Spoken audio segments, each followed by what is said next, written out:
Alors aujourd'hui, la marque de fabrique, elle est multiforme. Elle est à la fois sur le volume de logements qui est produit sur le territoire élargi. C'est à peu près 4500 logements produits sur l'ensemble du périmètre. C'est un savoir-faire de plus de 30 ans qui permet à EPA Marne et à EPA France, le territoire de Disney, d'avoir un développement cohérent, structuré et surtout durable. Et c'est surtout, je dirais, au-delà de l'expertise, une capacité à produire un projet avec les élus, un projet politique, et de le mettre en œuvre. Aujourd'hui, peu d'aménageurs sont capables aussi de porter des projets aussi structurants, aussi complexes qu'EPA Marne.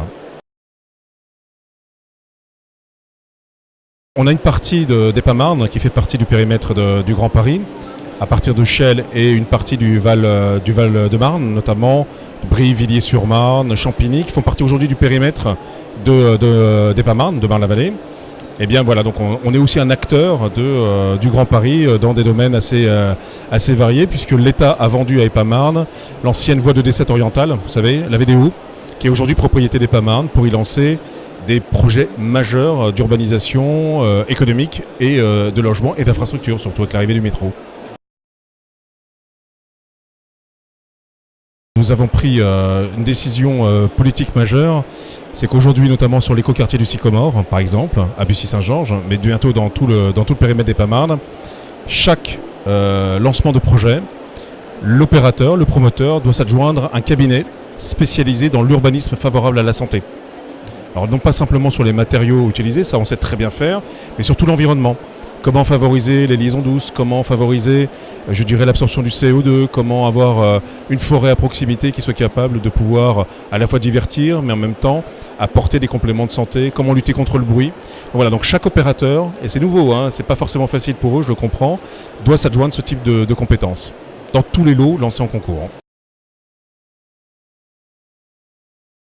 En fait, on a lancé plusieurs types d'études qui nous permettent d'avoir justement de l'innovation en matière de transition écologique. Donc ces études sont lancées à l'heure actuelle.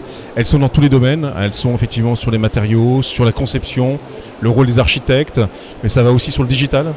Par exemple, l'outil du BIM n'est pas simplement une maquette en 3D, c'est aussi un élément de gestion.